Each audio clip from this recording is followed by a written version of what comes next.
ಯಾವುದೋ ದಾಖಲೆಗಳನ್ನು ಮುರಿಬೇಕು ಅಂತ ರಾಜಕೀಯ ಮಾಡಲಿಲ್ಲ. ಕಾಕ್ತಾಳೀಯ ಬಂದಿದೆ ಅಷ್ಟೇ. ಸೊ ದೇವರಾಜ ಅರಸರವರು ಎಷ್ಟು ವರ್ಷ ಮಾಡಿದ್ದಾರೆ, ಎಷ್ಟು ದಿನಗಳು ಮಾಡಿದ್ದಾರೆ ಅನ್ನೋದು ಗೊತ್ತಿರಲಿಲ್ಲ.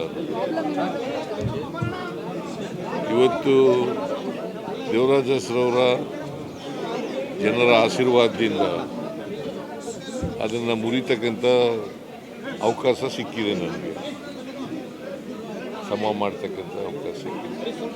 ನಾಳೆ ಆದರೆ ಅದು ಬ್ರೇಕ್ ಆಗುತ್ತೆ, ಗೊತ್ತಿಲ್ಲ ನನಗೆ. ನಾಳೆ ಬ್ರೇಕ್ ಆಗುತ್ತೆ. ಇದು ಪರಿಪೂರ್ಣ ಅವಧಿ ಮುಗಿಸ್ಬಿಟ್ಟು ಮತ್ತೊಂದು ದೊಡ್ಡ ಇತಿಹಾಸ ಸೃಷ್ಟಿ ಮಾಡ್ತೀರಾ? ಇದು ಪರಿಪೂರ್ಣ ಅವಧಿ ಮುಗಿಸಿ ಇತಿಹಾಸ ಸೃಷ್ಟಿ ಮಾಡ್ತೀರಾ? ಅದು ಮತ್ತೆ ಅದು ಹೈಕಮಾಂಡ್ನವ್ರು ತೀರ್ಮಾನ ಮಾಡೋದು. ಹೈಕಮಾಂಡ್ನವ್ರು ಯಾವಾಗ ತೀರ್ಮಾನ ಮಾಡ್ತಾರೆ ಅಂತ ಗೊತ್ತಿಲ್ಲ. ವಿಶ್ವಾಸ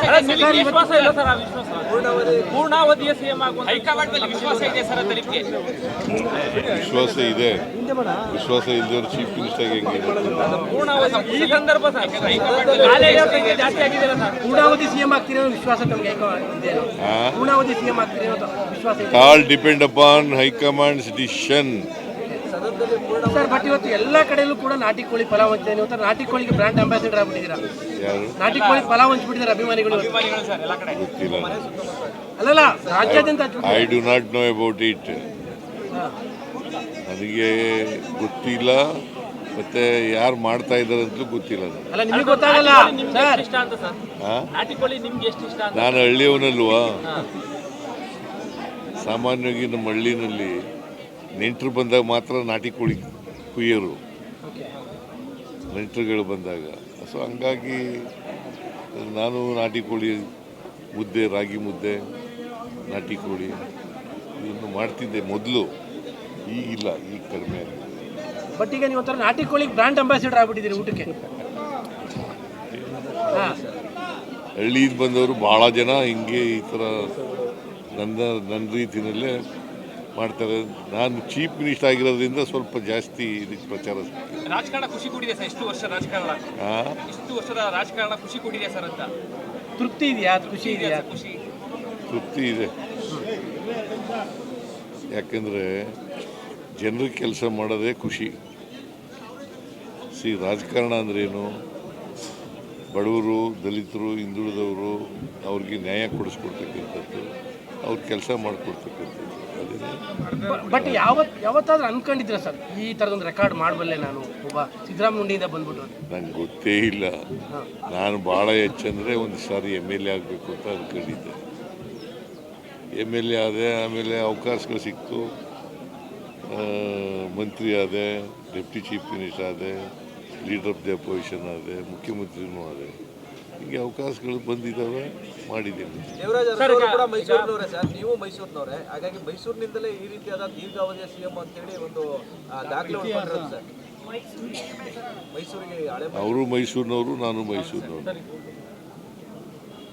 ಆದರೆ ಕಾಲ ಬೇರೆ ಬೇರೆ. ಕಾಲಘಟ್ಟ ಇದೆಯಲ್ಲ, ಅವರಿದ್ದಂಥ ಕಾಲ 72ರಿಂದ 80ರವರೆಗೆ ಇದ್ದರು ಅವರು.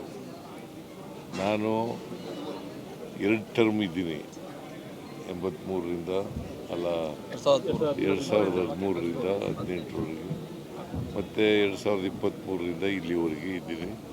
ಮುಂದೆ ಹೈಕಮಾಂಡ್ನವ್ರು ಏನು ತೀರ್ಮಾನ ಮಾಡ್ತಾರೆ ನೋಡ್ಕೊಂಡು. ಪ್ರಬಲ ಜಾತಿಗಳ ನಡುವಿನ ಇಷ್ಟೊಂದು ಪೈಪೋಟಿ ನಡುವೆ ಕುರುಬ ಸಮುದಾಯದಿಂದ ಬಂದ್ಬಿಟ್ಟು ಈ ಲೆವೆಲ್ಗೆ ಬರೋದು it is not A easy task. ಜನರ ಆಶೀರ್ವಾದ ಅಂತ ಹೇಳಿದ್ನಲ್ಲ ಸರ್. ಈಗ ರಾಜಕಾರಣದ ಪ್ರಮುಖ ಘಟ್ಟದಲ್ಲಿದ್ದೀರಿ, ಜನಕ್ಕೆ ನಾನು ಇನ್ನೂ ಮಾಡಬೇಕು ಇಂಥದ್ದೊಂದು ಪ್ರಮುಖವಾದ ವಿಚಾರಗಳನ್ನ ಇಟ್ಕೊಂಡಿದ್ದೀನಿ. ನೋಡಪ್ಪ, ಸಮಾಜದಲ್ಲಿ ಇನ್ನೂ ಅಸಮಾನತೆ ಇದೆ. ಅಸಮಾನತೆ ಹೋಗೋವರೆಗೂ ನಾವು ಸಾಮಾಜಿಕ ಎಲ್ರಿಗೂ ನ್ಯಾಯ ಸಿಕ್ಕವರೆಗೂ ಹೋರಾಟ ಮಾಡ್ತಲೇ ಇರ್ತೀವಿ, ಮತ್ತು ಆ ಜನಗಳ ಕೆಲಸ ಮಾಡ್ತಲೇ ಇರ್ತೀವಿ. ಸಾಕಷ್ಟು ಪ್ರೋಗ್ರಾಮ್ ಕೊಟ್ಟಿದ್ರಲ್ಲ ಸರ್, ಈಗ ನಾನು ಇನ್ನು ಜನಕ್ಕೆ ಈ ತರದ್ದು ಇನ್ನೂ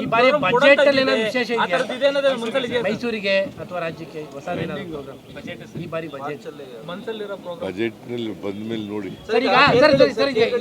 ರಾಜ್ಯಕ್ಕೆ ಬಳ್ಳಾರಿಯ ವಿಚಾರದಲ್ಲಿ ಈಗ ಏನಾದ್ರು ಪ್ರತ್ಯೇಕ ತನಿಖೆಯ ವಿಚಾರದಲ್ಲಿ ತೀರ್ಮಾನ ಆಗ್ತಾ ಇದೆ.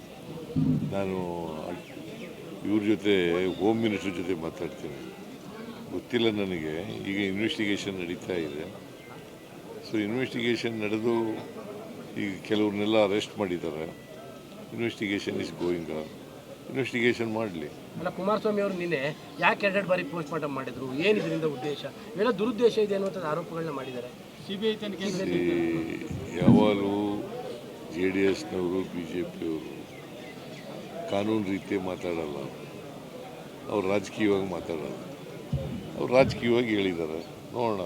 ಸರ್, ನಿನ್ನೆ ವೇಣುಗೋಪಾಲ್ ಅವರನ್ನ ಭೇಟಿ ಮಾಡಿದ್ರಿ. ವೇಣುಗೋಪಾಲ್ ಅವರು ವೇಣುಗೋಪಾಲು ಇದರಿಂದ ವಯನಾಡಿಂದ ಈ ಕಡೆ ಬಂದು ಬೆಂಗಳೂರಿಗೆ ಹೋದರು, ಬೆಂಗಳೂರಿಂದ ಡೆಲ್ಲಿಗೆ ಹೋದರು. ಹಾಗೇ ಮೈಸೂರು ಬಂದ್ರಲ್ಲ, ಭೇಟಿ ಮಾಡೋಣ ಅಂತ ಮಾಡಿದ್ದೆ. ಪುನರಚನೆ ವಿಚಾರ ಈ ಸತಿ ಏನಾದ್ರು ಮಾತಾಡ್ತೀರಾ ಸರ್ ಡೆಲ್ಲಿಲಿ? ಸಂಪುಟ ಪುನರಚನೆ ವಿಚಾರ ಏನಾದ್ರು ನೋಡೋಣ, ಅವ್ರು ಕರೀಲಿ ಮಾತಾಡ್ತಾರೆ. ಸರ್, ಈಗ ಭೋಗದಿ ಪಟ್ಟಣ ಪಂಚಾಯತ್ ಒಂದು ಹುಡುಗ ಕೆಲಸ ಮಾಡ್ತಿದೆ ಸರ್. ಕೇರ್ಗಳ್ಳಿಯಲ್ಲಿ ಕಲುಷಿತ ನೀರು ಸೇವನೆ ಮಾಡಿ ಒಂದು ಹುಡುಗ ಸತ್ತೋಯ್ತು. ಅದಕ್ಕೆ ನೀವು ಕೆಲಸ ಕೊಡ್ತೀನಿ ಅಂತ ಟ್ವೀಟ್ ಮಾಡಿ ರಿಲೀವ್ ಮಾಡಬೇಕು ಅಂತೇನೋ ಇದಾಗ್ತಿದೆ. ಎಲ್ಲಿ ಯಾರು ಡಿ ಸಾಲುಂಡಿ ಹುಡುಗ ಸರ್, ಗಮನಕ್ಕೆ ತರ್ತಾ ಇದೀವಿ ವಿಚಾರ. ನೋಡೋಣ, ನಾನು ವಿಚಾರ ಮಾಡ್ತೀನಿ.